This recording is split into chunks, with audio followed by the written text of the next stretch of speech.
मैंने देखा, पहली बार देखा, क्योंकि रमेश जी जब 2011 में पढ़े थे तब मैं 6ठी-7वीं क्लास में था। इसी स्कूल में इसी जगह प्रोग्राम था। आज भी मुझे याद है, उसी साल रमेश जी जांगीड़ इसी स्कूल के मुख्य अतिथि थे और आदरणीय निम्बाराम जी जांगीड़ इस स्कूल के उस समय प्रिंसिपल थे। उस टाइम में 6ठी-7वीं क्लास में था। तो मुझे वो आज भी याद है, और कुछ याद नहीं है कि मुख्य अतिथि रमेश जांगीड़ पीछे IES लिखा हुआ था। पता नहीं क्यों दिमाग में सेट हो गया। एक उससे भी पहले का इंटरेस्टिंग किस्सा सुना था कि जब रमेश जी जांगीड़ IES बने थे, उन्होंने तो उनका संघर्ष की तुलना करो, मेरा संघर्ष सच में कुछ भी नहीं है। कल परसों उनसे बात हो रही थी तो मैंने बोला, साहब आपका संघर्ष तो आज भी गांव के बच्चे बच्चे की जुबान पर है। आपके संघर्ष उस जमाने में आज के नजरिए से देखो तो इतना बड़ा है कि इतना बड़ा समुद्र भी नहीं हो सकता, क्योंकि उस समय दुनिया डिजिटल नहीं थी। आज इतनी डिजिटल दुनिया, आज मेरा भाषण कोई भी सुन सकता है, लेकिन उस टाइम ये मौका नहीं था। उस टाइम सेलेक्टेड लोगों के इंटरव्यू अखबार में छपा करते थे।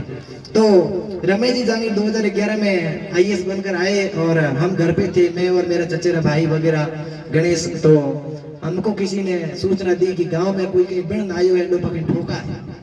तो मारवाड़ी आदमी ठोकन कोई बेली के मुके जीवा है। तो मैं नाटूड़ा साइकिल लेने आया, मैं नाटूड़ा पेंडल मारिया, मैं जो ढोणी जो के कोंगे निबाराम जी कहीं तो जीवन ने मेली आया। निबाराम जी बैठा, मो बड़ाई मिनक बैठा, मो शरबत पिलायो, मो गुड़ फोट्यो, लेकिन मो रमेश जी दिखया कोन के देखो खरिया वेकेड़ो एड़ो आदमी।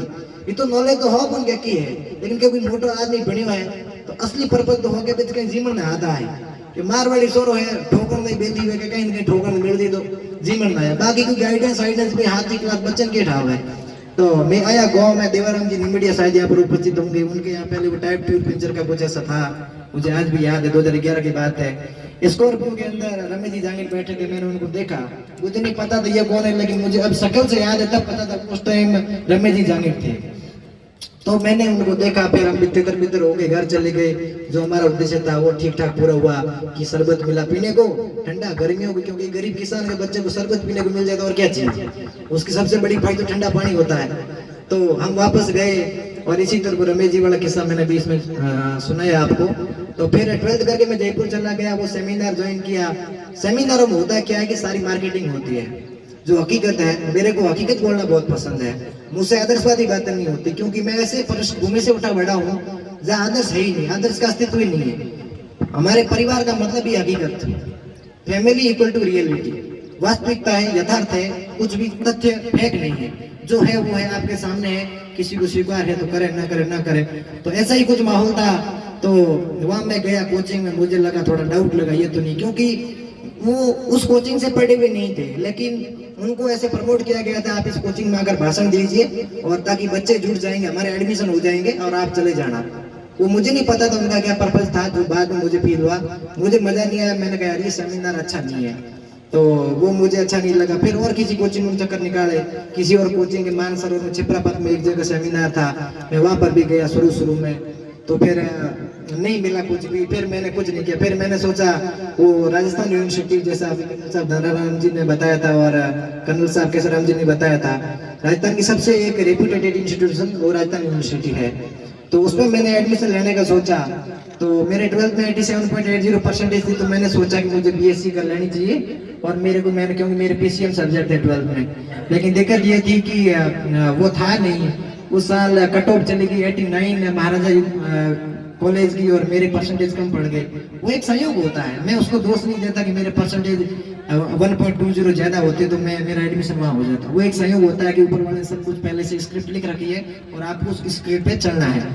तो मेरे को महाराजा कॉलेज नहीं मिली, मैंने राजस्थान कॉलेज को चुना।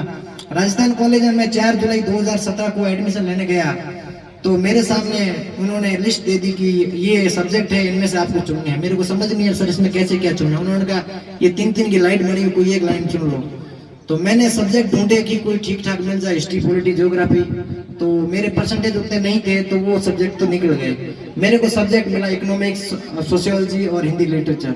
मैंने सोचा हिंदी साहित्य तो क्या पढ़ेंगे, कबीर मीरा तो पढ़ते ही है, 10वीं 12वीं पढ़ा ही है, क्या ही दिक्कत है। इकोनॉमिक्स अपने समझ के बाहर का सब्जेक्ट है, इकोनॉमिक्स तो बिजनेसमैन का, अपने को पढ़ के क्या करना है। फिर सोशियोलॉजी में समाज से धमाते हैं, हमको सोशियोलॉजी पढ़ के क्या करना है। लेकिन दूसरा ऑप्शन नहीं था, वो तीनों सब्जेक्ट मिले।